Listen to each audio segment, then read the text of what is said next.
Welcome you all to the SPCM channel.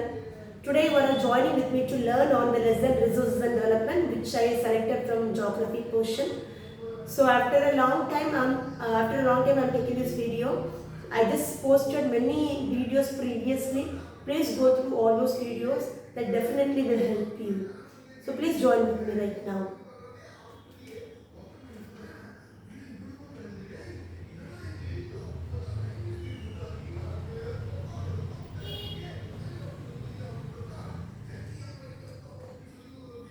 So what is the introduction on this lesson is what are the types of resources and what do you mean by resources, how we have to develop the resources, how we have to supply the resources to all of us, all this information only which I am going to share with you on this lesson. So first I want to let you know the meaning for resources is nothing, simple meaning. Resources are the thing which is available in the earth that can satisfy the human needs. So resources are the thing which are available in the earth which can satisfy the need of the people. Many kind of resources are that, like lead, like iron, like magnesium, like coal, like petroleum. Many kinds of resources are existed. So which are the resources are existing with us? If that resources which can satisfy the needs of human being, that is what the resources. This is a simple meaning which can applicable for resources. Another meaning which is given in your book is what? Resources are things which can culturally acceptable, technically accessible and economically feasible. Culturally acceptable, economically feasible and technically accessible.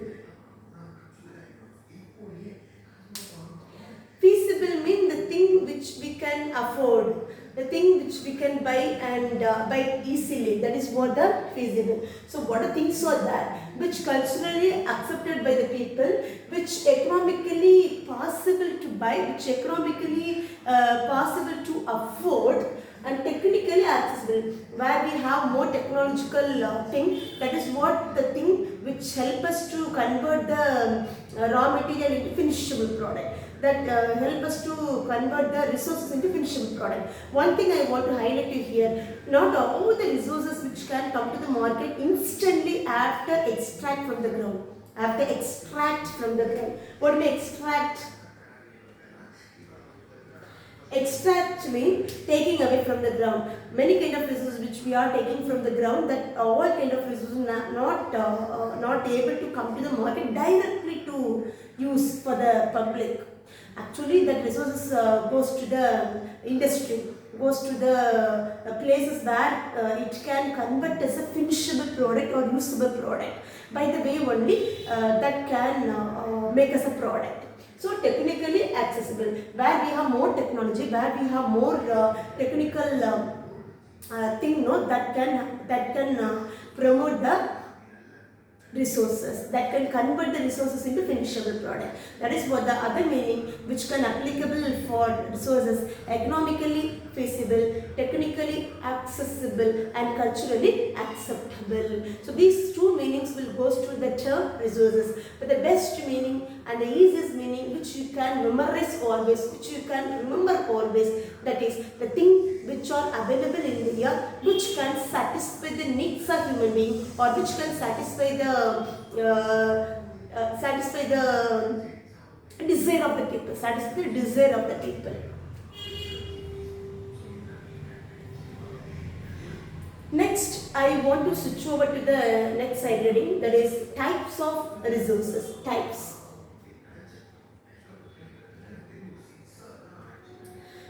of resources, we couldn't divide the resources into 2 or 3 like that. On the basis of some aspect, on the basis of some criteria, on the basis of some speciality, we have to classify the resources into many divisions. Like on the basis of origin, where we are getting that kind of resources. On the basis of the origin, we can divide the resources into. On the basis of accessibility. Accessibility means on the basis of the availability of the resources, how the resources have been classified, can be classified. And on the basis of status of development, all those information only which I will share with you. Listen carefully. Let me write in the board first of all.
So on the basis of origin means where that kind of resources taken, where that kind of resources taken, no, on the basis of the origin it has been classified into two, biotic, abiotic. I think as you know what do you mean by biotic, abiotic, it's nothing simple meaning. Biotic means living things, abiotic means non-living things.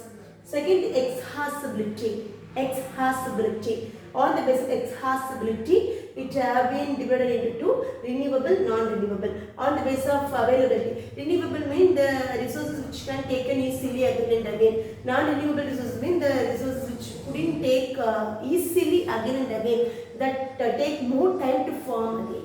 That is what renewable, non-renewable. So on the basis of the availability of the resources, it have been divided into renewable and non-renewable. On the basis of ownership of the resources, national, international, individual community. Status of development, on the basis of the development of resources, it has divided into potential, reserve, developed, stock. So this is what the types of resources. Next thing will be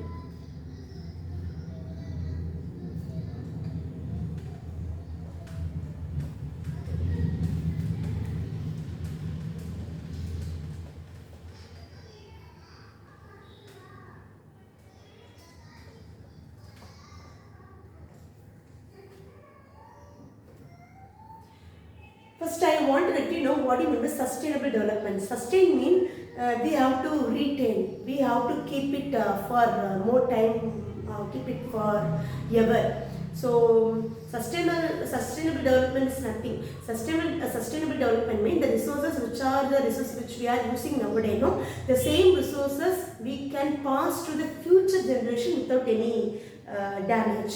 So many kind of resources which are existing among us, which are using by the people nowadays. What kind of resources which we are using nowadays, the same resources which we will pass to the future generation without any damage or without any depression.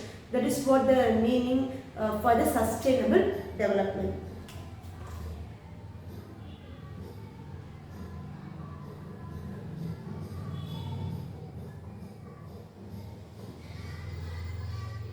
Sustainable development is nothing.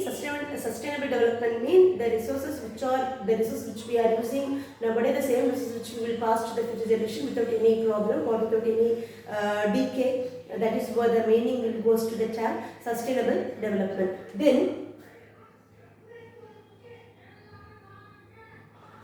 in 1992, one conference was conducted by UNCED.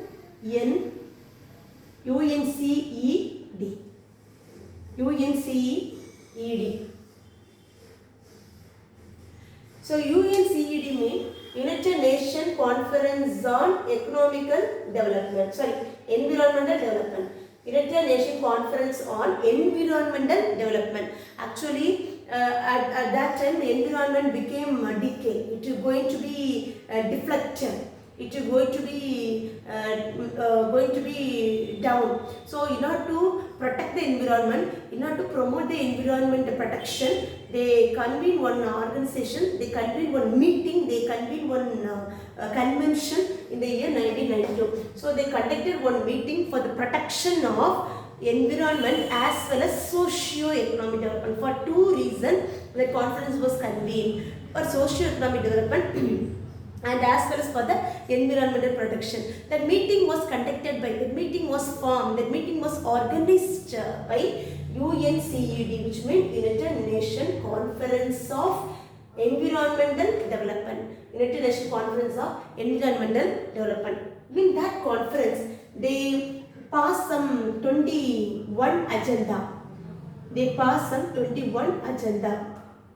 They pass on 21 agenda, or they pass on 21 resolution. For every new year, we have taken the resolution, no, hereafter I will study, hereafter I will wake up by 4 o'clock or 3 o'clock, that kind of resolution we will take on. Whether we are going to follow or not, but we have to take some resolution on the day of the new year.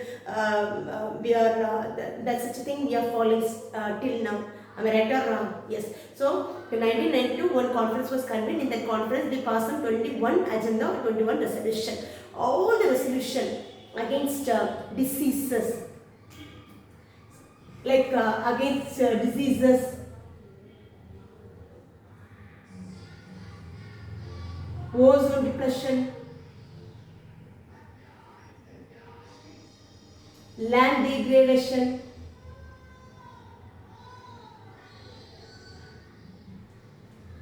so what are the problem which we are facing in all over the world, no? All these agenda, most of the agenda which fought against the that problem, like diseases, against ozone depletion, against land degradation, and support to the protection of environment, And next thing will be planning resources.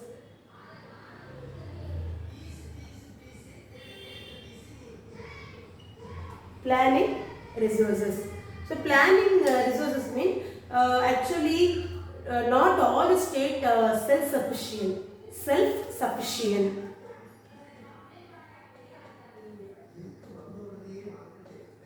Self-sufficient means many states are located in India. Some state only can produce what they need in that state. Whatever the need of the people in that particular state, some state only produce everything for the need of the people, not all state. So self-sufficient means a state which can produce everything for themselves. A state which can produce the resources for the need of that state people. That is what is self-sufficient.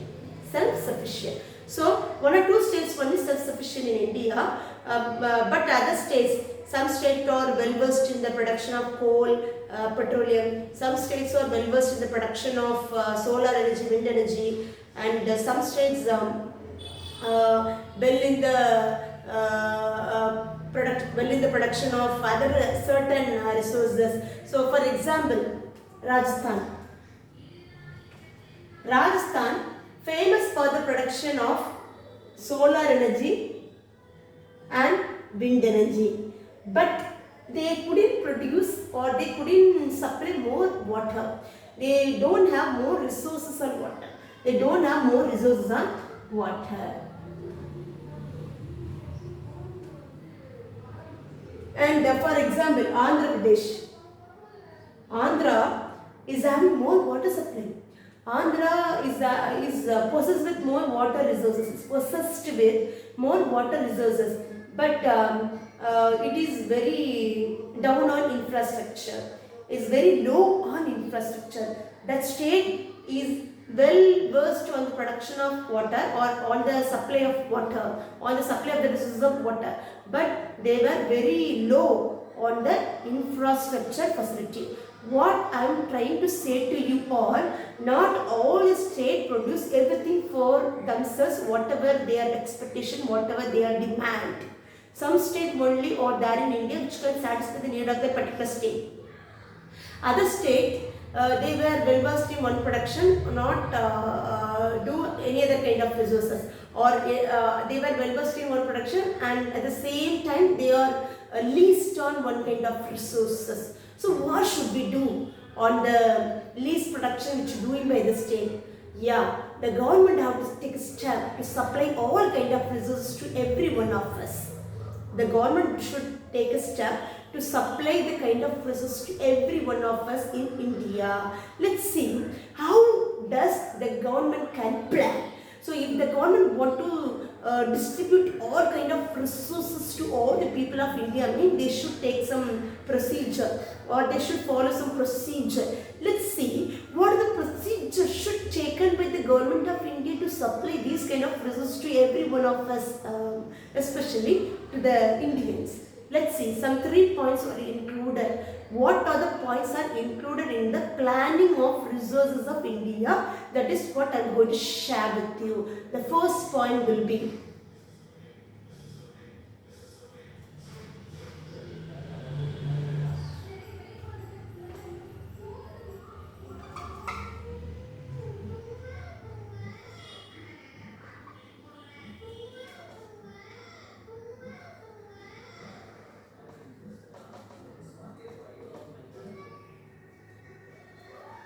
first one, qualitative and quantitative survey. Qualitative and quantitative survey. What is qualitative and quantitative survey? Qualitative survey means they should know the quality of the resources. Quantitative resource means they should know the measurement of the resources. How far the resources they possess, how far the resources is available. That kind of list they should take on, that kind of report they should take on. The first point, the government should take a step. The government should know the quantitative and qualitative resources. Second point will be, they should know the accessibility of technology. They should know the accessibility of technology, or is there the technology to convert the resources, is there technology to produce more resources to convert as the finished product. They should know. Without technology, resource won't use. Even though we are having the resources, without technology, we couldn't make it as a product, we couldn't make it as a finishable or usable thing. So the government should know, is there accessibility, is there the availability of resources or not. That is the second point.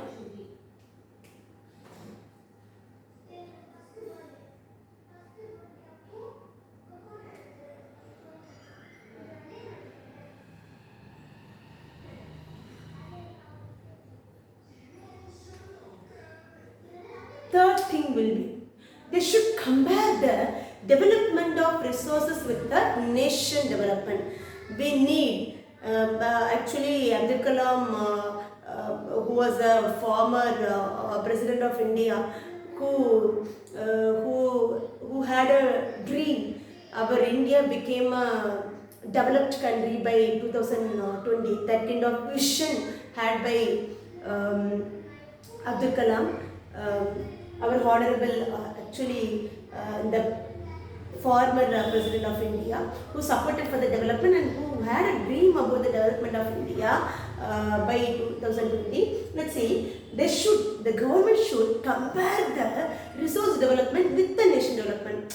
Is our nation developed, and how far the resource developed? That kind of healthiest comparison should necessary for the planning of the supply of resources. So third point will be comparison of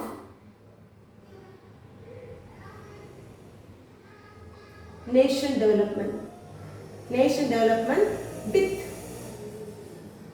resource development. So 1992 one conference was conducted in the place Brazil, Rio de Janeiro.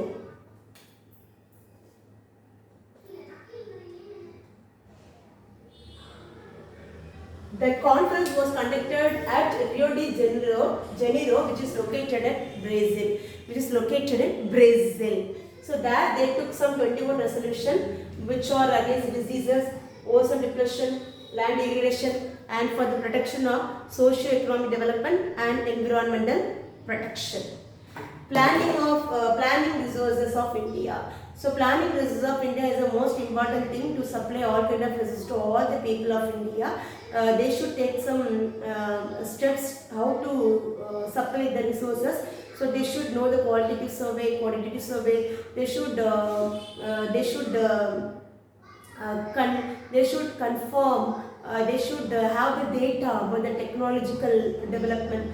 Third thing, they should compare the nation development with the resource development. So these are the points should taken by the government of India to supply the resources to all.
So land area. In India we have the total land area 3.28 million square kilometer. Totally we are having the land area 3.28 million square kilometer. Among the 3.28 million square kilometer, 43% is covered by the plain. Is covered with the plain. 30 by mountain. 27 by plateau.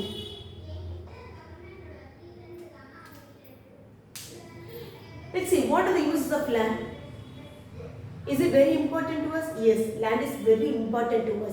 Land is help us to have a communication, transport and communication. Land is a place where human organism and even all the living organism existed. So land is most important for all kind of development. All kind of organism or settled on the land. Then 3.28 million square kilometer is the total land area of India. The 43% is covered by plain. Plain is more important for agriculture. And as well as for industry. 30% covered by mountain. Mountain is consisted with more perennial rivers.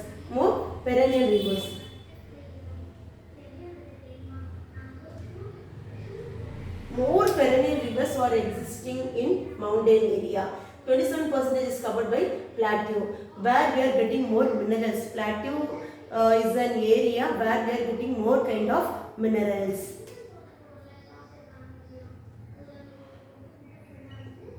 Land utilization. Land utilization means even though we have many kind of land, some certain percentage only we are taking for usage. Let's see, for that land we are using for what are the criteria, for what the purpose they are using the land. Let's see. First I want to let you know how land utilization determined. How land utilization determined. Which are the factors which make us to the use of land, or which are the factors which make us to determine the use of land. The first thing, both physical factors and human factors. Both physical factors and human factors only determine the use of the land. Physical factors mean climate, land, topography. So these are some factors which make us to decide the usage of land, which make us to decide the usage of land for what purpose. Human factors being like population density,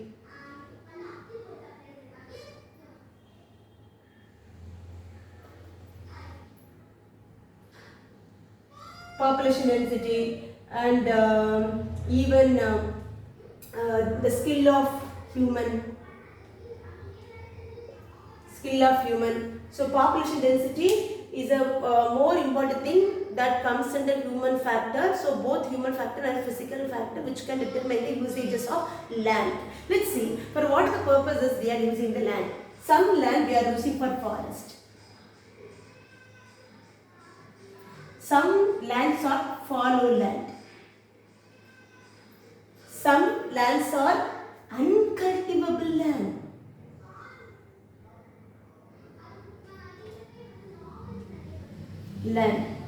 Some land are not using for cultivation.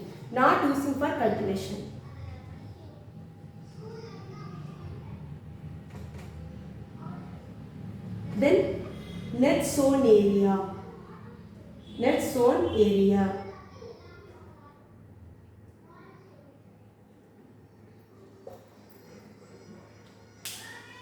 So some certain percentage of land is using for forest.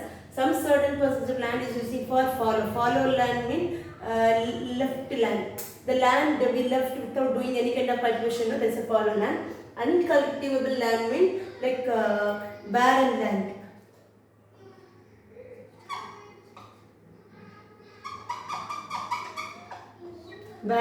Barren means infertile land.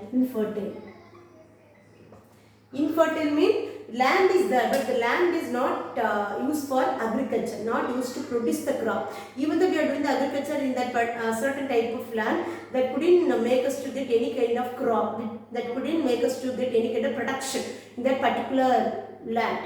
That is infertile. Some land not using for cultivation, like some land is covered by industry or is covered with the houses, is covered with the institution, no? That and all comes under the uncultivable land, so not using for cultivation. Last one, net zone area. Net zone area means wherever we are having the crop, wherever we are doing the agriculture, wherever we are producing the product, that all the area is comes under net zone area. In India, 54% of land we are using for net zone area. 54% of land we are using for production. Nearly 54% of land we are using, that is known as the net zone area. Next thing will be, so some land are using for forest, some land are fallow land, some land are uncultivable land, some land are not using for cultivation. Net zone area means wherever we are doing the agriculture or wherever we are producing the crop. So in 80%, listen, 80% of land, 80% of land is a net zone area. 80% of land or the net zone area in Punjab, Haryana.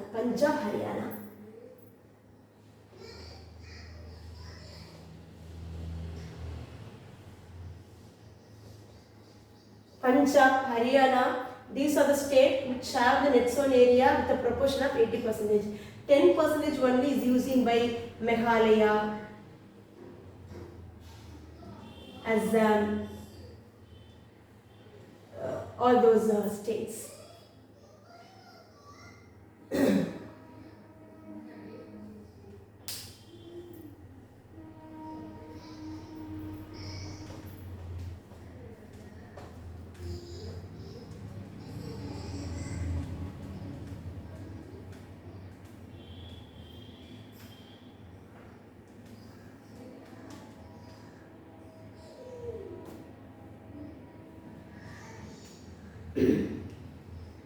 Then land degradation.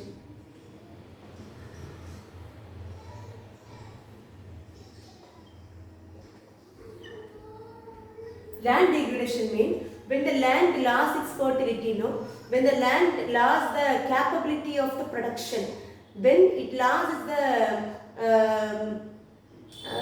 lost its strength to produce the product, that kind of land is what referred as the, that kind of condition is what referred as the land degradation. Let's see what are the causes for the land degradation. First one, mining. Second one, overgrazing. Third one, industrial effluence.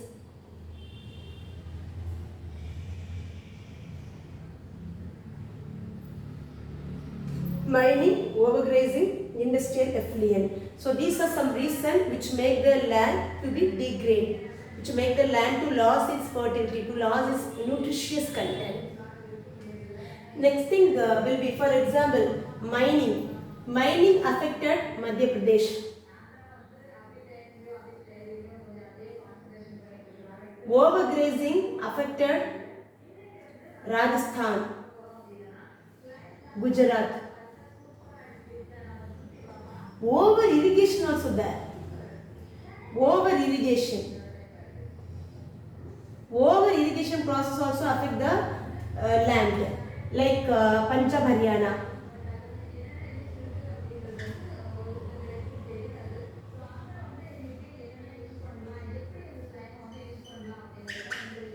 Punjab, Haryana, which affected by the over irrigation. Industrial effluent, which mingle with the water, which mingle with the land, by the way, it will be degraded. It loses fertility, it loses nutritious content.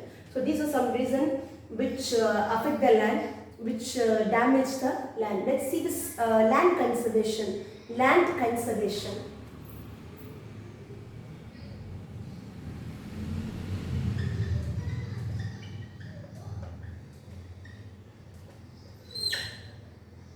Land conservation. Land conservation means protection of land. How to protect the land from damage. How to avoid the damage of land. How to avoid the land degradation. First one. Avoid overgrazing. Avoid overgrazing. Avoid overutilization. Avoid overutilization. Avoid industrial effluence. Avoid industrial effluence.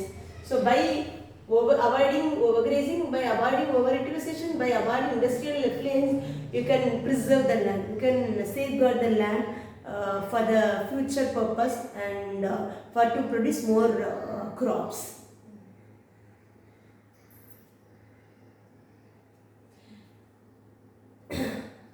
Next thing will be problems of using more resources. Problems of using more resources. Resources are there. We have to use it for purposely. We have to use it for certain purposes only. Don't use more resources. If you are using more resources, what are the problems we have to face on?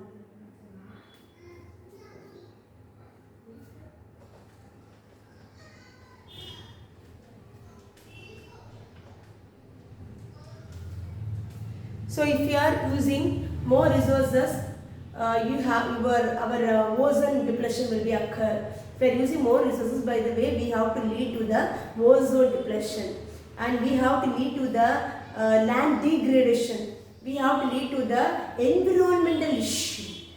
So we have to use it purposely. We have to use it for certain purposes. If you are getting the resources very freely, don't use the resources very freely. For certain purposes only we have to use it up. If you are using more resources, by the way, it affect the ozone depletion, which make the ozone depletion, which affect the environment, which affect the environmental issues. So this is what one of the problem which we are having, the use of more resources. Second thing will be that resources will be in a one hand. Actually, some people who can influenced over the possession of resources. So who are all treated highly in the highly in the society, they can get more resources. All kind of resources will be in a hat. When we are using more resources, when we are using indiscriminate resources, by the way, that can make rich and poor. We have the divisions of rich and poor. No, that also one of the problem which we are having by the usage of more resources. So these are some problems which we are facing because of the using of more resources or over utilization of resources. So this is what the information which is prevailing under this lesson. The one more side reading is that the kinds of soil. Soil is very important for us to produce crops for all the living organism.